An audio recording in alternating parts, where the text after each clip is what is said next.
One second, I was checking if the lighting made my abs look good, and the next, I just sent my steamy masterpiece to the entire class group chat. Yeah, that happened. The photo was supposed to go to Jamie, my best friend, chaos incarnate, and the only person who'd been hyping me up to finally embrace my main character era on a dating app. It wasn't even that bad. Just a towel, a mirror, a hint of steam, should I post this? Kind of picture. But my thumb, the traitor, decided to tap ENG 302, modern love poetry, instead of Jamie's name. And before I could even say no, the blue tick appeared. 32 people, including Professor Daniels. Dead. I was already dead. My phone started vibrating like a dying animal. Ping after ping. I opened the chat. Someone sent the eyes emoji. Then someone else said, "This is the kind of body Whitman wrote about." And then, oh God, someone had already made it the group icon. I called Jamie in blind panic. "Tell me I didn't just send my nudes to Chaucer Studies." There was a pause, then a choking sound. "Bro," cough, "you just broke the English department." "Jamie, I'm moving to another country." He wheezed, half laughing, half dying. No, wait. Oh my God, you're trending in the campus meme group. They're calling you the Bard of Biceps. I hate you. Too late, babe. The damage is permanent. I'm screen recording everything for blackmail. I tried to unsend it. Too slow? People were already reacting. Hearts, fire emojis, even a king behavior. I was about to throw my phone out the window when the first notification popped up. "Tyler, bold move, Jacob. Didn't know Chaucer inspired thirst." My stomach dropped. Tyler, the Tyler star of the football team, permanent human golden retriever, had seen it. I could almost hear his teasing laugh in my head. Great. Now every time I'd walk into class, he'd probably wink at me and call me Shakespeare of Shirtless Fridays. Before I could even decide if I should fake my own death, another ping. "George, lighting's good. Maybe next time angle from the left, it'll define your shoulders better." I blinked at the message, then blinked again. George, the quiet bio tutor who barely spoke above a whisper in class, was he giving me selfie advice? My brain short-circuited somewhere between lighting's good and shoulders better. "Jamie," I whispered into the phone, "I think I just got sexting feedback from a man who alphabetizes his highlighters." Jamie was cackling so hard I could barely hear him. "Oh my God, you're living my dream." Then came the third notification. Aiden. "So, when are we getting a sequel?" And that was it. My soul left my body. Aiden, the campus playboy, walking sin in designer jeans, wanted a sequel. I wasn't sure if I should faint, blush, or text back never while crying into a pillow. Jamie, of course, was delighted. 3 admirers, 1 towel. "Jacob, you're officially a campus legend," I groaned, burying my face in my hands. I wanted a dating profile, not a fan club. Too late. My accidental thirst trap had apparently started something I wasn't ready for, and somehow I had a feeling this was only the beginning. The next week. By the next week, the chaos had mostly died down, or at least gone underground into memes I pretended not to see. I'd been keeping my head down in class, avoiding eye contact with literally anyone who might have saved that cursed photo. So when George slid into the seat beside me after a lecture, I nearly dropped my pen. "Hey," he said, soft but confident. "You mentioned struggling with your paper last time. Want some help?" I blinked. "You want to tutor me?" He gave a small smile. Think of it as academic damage control. Cut to that evening, my dorm desk, 2 mugs of coffee, and George leaning close enough for me to smell his cologne. It was unfairly nice. Clean, a little musky, and entirely distracting. We'd been working for maybe an hour when he looked up from my draft, pushing his glasses higher. "You know," he said casually, You're the only person I've ever seen turn an entire class feral with one picture. I froze. That's not a compliment. He tilted his head, lips quirking. It wasn't a complaint either. My brain short-circuited again. The quiet, polite George was gone, replaced by someone bolder, eyes glinting behind his lenses like he enjoyed watching me squirm. I tried to focus on the essay in front of me, but my sentences had started looking like alphabet soup. George just chuckled softly. Relax, Jacob. I'm not judging. If anything, I think you underestimate how distracting you can be. I forgot how to breathe for a full 3 seconds, and that's when I realized George wasn't shy. He was just selective about who he opened up to, and apparently, I'd just been promoted to that list. By Wednesday, I thought the buzz around that photo had finally started dying. Turns out, I was wrong. I was in the library pretending to focus on my essay while mostly trying to look invisible when I heard it. Soft whispers 2 tables over. Is that him? One girl murmured. Yeah, the selfie guy, her friend whispered back. Honestly, he could start an OnlyFans and I'd subscribe. I sank lower in my chair, cheeks burning. I wanted to vanish into the carpet or fake my own abduction. My cursor blinked on a blank document, mocking me. Then, quietly, a mug slid across the table. George. He didn't look up from his notes, just nudged his coffee toward me and said, You look like you need caffeine more than I do. For a second, I just stared at the mug. Still warm, still smelling like cinnamon. The library noise faded, replaced by this small, unspoken kindness. Thanks, I mumbled. He smiled, that small, calm kind of smile that didn't need words. And for the first time since the chaos began, I didn't feel like the punchline of a joke. I felt seen. The next day, Jamie called it moral support. I called it a public execution with protein shakes. Still, there I was, walking into the campus gym for the first time in months. Hoodie up, heart pounding. Jamie was already filming on his phone. For the documentary, he said, grinning. Rise of the Fallen Thirst Trap. I groaned. You're the worst. And then, as if summoned by fate's cruel sense of humor, Tyler appeared, sweaty, golden, and smiling like the human version of a motivational poster. Well, look who finally showed up, he said, tossing me a towel. Ready to lift something heavier than your phone? Barely, I muttered. He laughed, clapping a hand on my shoulder. Come on, I'll help. Which is how I ended up standing in front of the mirror again, this time trying to copy his stance while pretending his hand on my back wasn't short-circuiting my brain. Here, he said, stepping closer, voice low. Straighten your spine a bit, yeah, like that. His breath brushed my neck. I forgot what oxygen was. Jamie's phone clicked somewhere behind us. This is gold, he whispered. Before I could tell him to delete it, a couple of guys from class walked by, snickering. Hey, look, it's the selfie guy, one of them said. Careful, he might turn this into an art project. I froze. The laughter burned hot in my chest. But Tyler turned, calm but firm. Don't talk about him like that, he said evenly. He looks good. Period. The room went quiet for a second. I just stood there, dumbstruck, my face burning for a completely different reason now. No one had ever defended me like that before. And somehow, Tyler's grin afterward made my knees feel a little less steady than the weights ever could. Later that night, it's past midnight, and my brain refuses to shut up.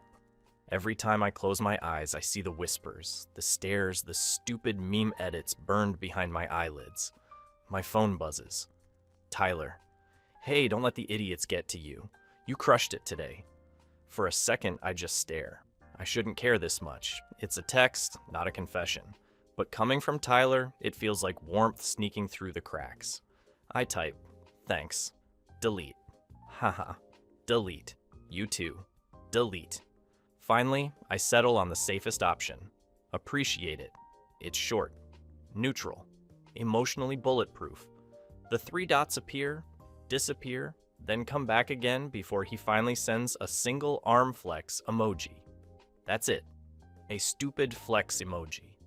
And yet my chest tightens in a way I can't laugh off. I drop my phone face down, pretending that it will help. But I'm still smiling like an idiot in the dark, whispering to myself, "Get a grip, Jacob."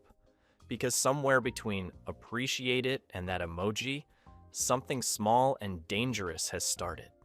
And I'm not sure I want to stop it. 2 days later, the dorm smells like cheap beer and bad decisions. Music pulses through the walls, lights flashing like a heartbeat I can't quite match. Everywhere I go, someone winks or laughs under their breath. "Thirst trap," someone whispers as I pass, and I nearly trip over my own dignity. Jamie's already on the dance floor, wearing a cowboy hat he definitely didn't own this morning, yelling, "Yeehaw, baby!" like we're in a gay western. I'm halfway through pretending to text when I see him. Aiden, he's leaning against the counter, talking to two girls, confident and loose-limbed as ever. Then, his gaze flicks up, locking on mine. Just for a second. Long enough to make the air shift. The noise fades, my stomach flips. People think dorm parties are always fun. Music, lights, laughter. In reality, it is 90% sweat, 10% regret.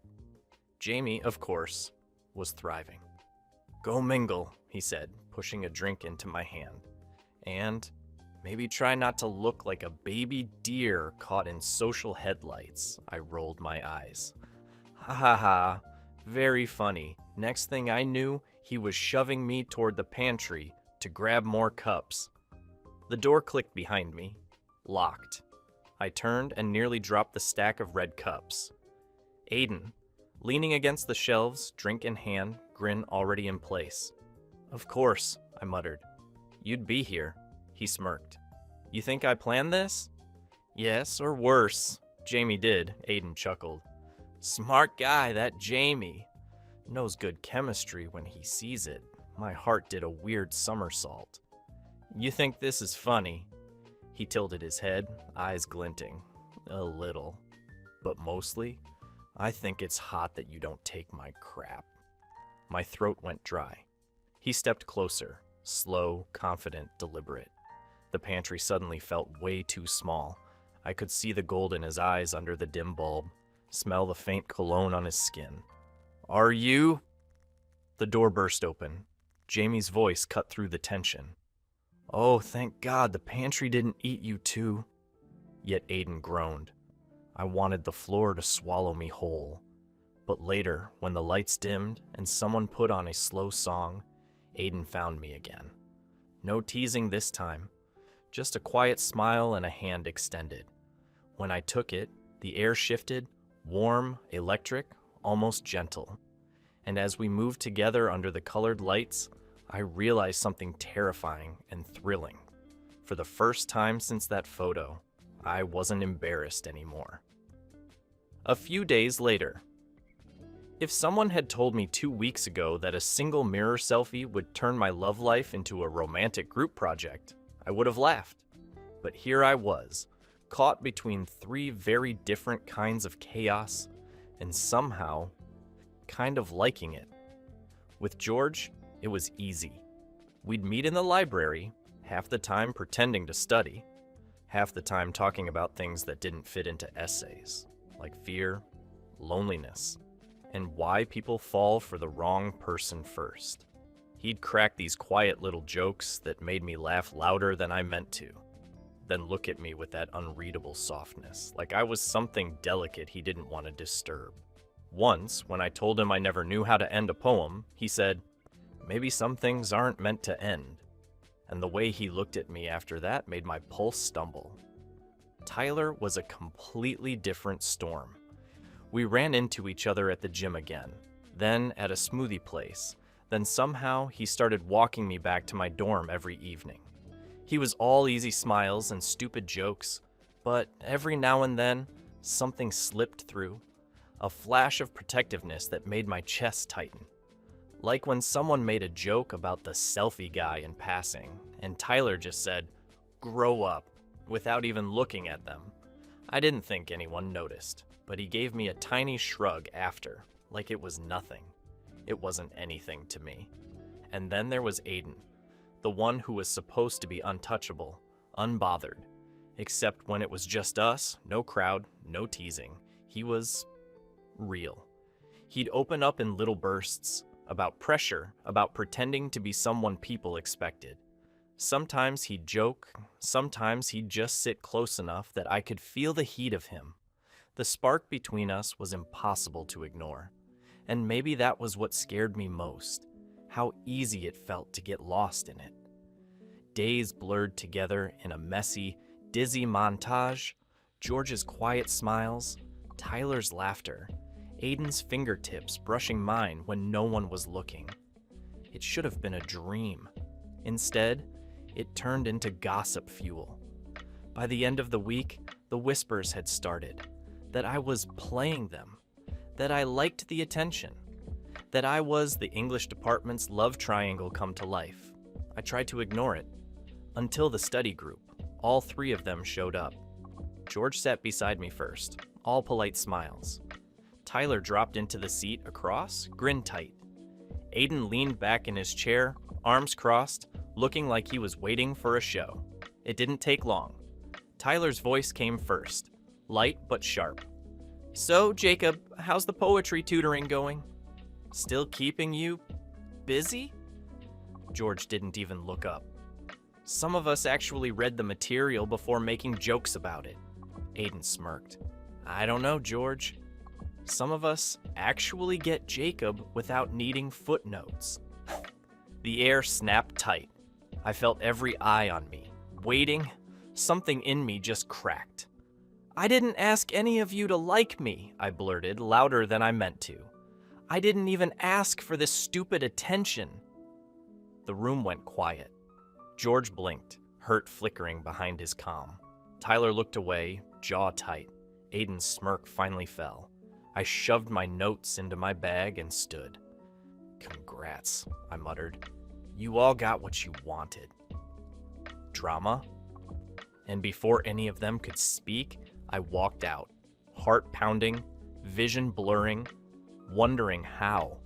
Something that had started as a joke photo had turned into the one thing I couldn't seem to laugh about anymore. 2 days later, I'd been avoiding everyone, classes, texts, the world. My room had become a cave of snacks, blankets, and shame. Every time my phone buzzed, I felt my stomach twist. Another reminder that I'd become a walking punchline again. It started with a meme. Someone had taken that photo, the mirror selfie, and slapped a new caption over it. "Thirst trap of the semester. Available to all 3 boys." The post blew up overnight. Comments, retweets, campus gossip threads. I stopped counting after 100. By morning, people I didn't even know were whispering in the halls, laughing when I passed. So, I stopped passing. I locked my door, skipped meals, ignored calls. Even Jamie's cheerful knock went unanswered for a full day, until it got loud. "Jacob!" Bang, bang, bang. "I swear if you don't open this door, I'll pick the lock with a fork." I cracked it open a few inches, and there he was, holding snacks and radiating fury. "If I find whoever made that meme," he said, storming in, "I'm replacing their toothpaste with glue and deleting their Spotify playlists." Despite everything, I laughed. A small, broken sound. Jamie plopped down beside me. "See? Still got that sexy laugh. Internet can't cancel that. Jamie, please don't joke." He looked at me then, softer. "You're allowed to be upset, dude. You're not a joke. You're a person that hit harder than I expected." I hadn't realized how much I needed to hear it until I did. Hours passed. We ate chips in silence. And then there was another knock. Jamie frowned. "If it's another delivery guy with pity pizza, I'm tipping him in tears." But when he opened the door, he froze. "Oh, great," he muttered, crossing his arms. The holy trinity of regret. George, Tyler, Aiden, all standing there looking more awkward than I'd ever seen them. George spoke first, voice quiet but steady. Jacob, I'm sorry. I should have shut down the rumors instead of letting them get to you. You made me want to be braver, and I failed at that. Tyler scratched the back of his neck. Yeah, same. I thought teasing would make things easier, but it didn't. You make everything lighter, man. I hated seeing that taken from you. Then Aiden's, for once, didn't smirk. His voice was low, raw. I've been acting like I didn't care what people said. Truth is, I did. Not because of them, but because I knew I'd messed up. You saw past the version of me everyone else wanted. I didn't know how to handle that silence stretched between us. Heavy, but honest. Jamie gave me a look. The "this is your moment" look, and quietly slipped out, closing the door behind him. I stared at the three of them, my heart tangled somewhere between anger, relief, and something softer. I don't know what to say, I admitted finally. This whole thing's been a lot. George stepped forward slightly. Then don't say anything. Just let us be here. And somehow that was enough. For the first time in days, I breathed. Really breathed. It was messy and complicated and far from perfect, but it was real. And maybe, for the first time since all this began, it finally felt like my story again. 2 days later, it starts with a buzz at 2 a.m., then another, then 3. Tyler. Still sorry, man. Hope you're doing okay, Aiden. Next time someone talks crap about you, I'm starting a fan club instead. George. You don't owe anyone forgiveness. But I hope you know I meant every word. I stare at the screen, half asleep but smiling anyway. They don't feel like the same chaos I met weeks ago. Now, they feel like people trying to do better. Jamie rolls over in his bed and mutters, Tell your boyfriends to stop trauma texting you at ungodly hours. I laugh into my pillow, whispering, They're not my boyfriends. But the flutter in my chest doesn't listen. For the first time since it all began, my notifications feel kind. A week later, when I finally walk back into modern love poetry, heads turn, but it's different now. Less laughter, more curiosity. Professor Green just smiles and says, Glad you're back, Mr. Viral. The class chuckles, light, easy. George's seat is empty today, but there's a folded note on mine. You don't need to hide from your own story. It's a good one. My throat tightens. After class, Jamie loops his arm through mine. You survived the poets. That's tougher than surviving public humiliation, I grin. You'd know. He tosses his head back dramatically. Excuse you, I thrive on attention. As we head out, the afternoon light spills through the windows, warm and golden. For the first time, I don't feel like running away from my reflection. Maybe this is what healing looks like, a classroom that doesn't feel like a stage anymore. A few days later. By the time the poetry reading rolled around, everything inside me had finally started to quiet down. The memes had faded. The whispers had shifted to new gossip. And somewhere in that calm, I'd realized something. All three of them had made me feel seen. Tyler made me feel safe, like the world wasn't laughing quite as loud when he was near. Aiden made me feel wanted, like I was someone worth chasing. But George, he saw through the noise, through the panic, the bravado, the mess. He saw me. So when it was my turn to read, I stepped up to the mic with shaking hands and a heartbeat that felt too loud. The paper trembled in my grip, but the words were clear in my head. My story, finally in my own voice. My piece, I began, is called Accidental Exposure. A few people chuckled softly, but I smiled.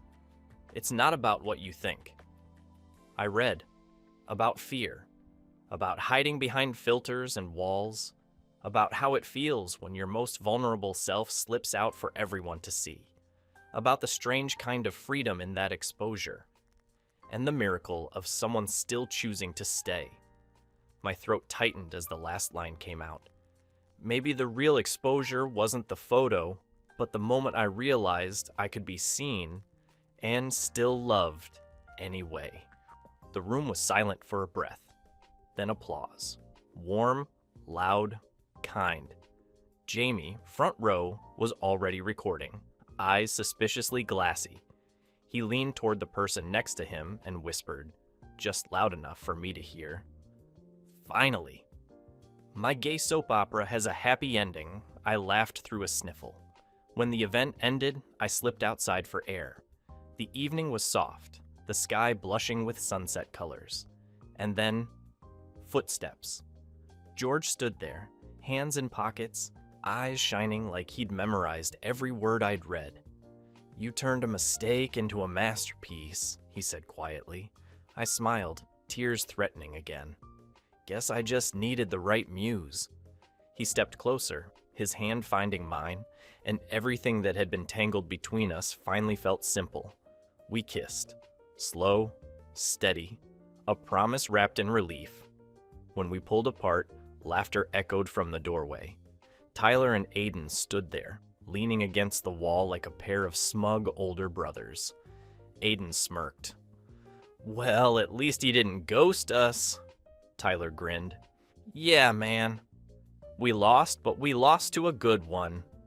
I shook my head, laughing, while George squeezed my hand. And for the first time since everything began, the photo, the panic, the chaos, I didn't feel exposed. I felt known. A few days later, the world feels softer today.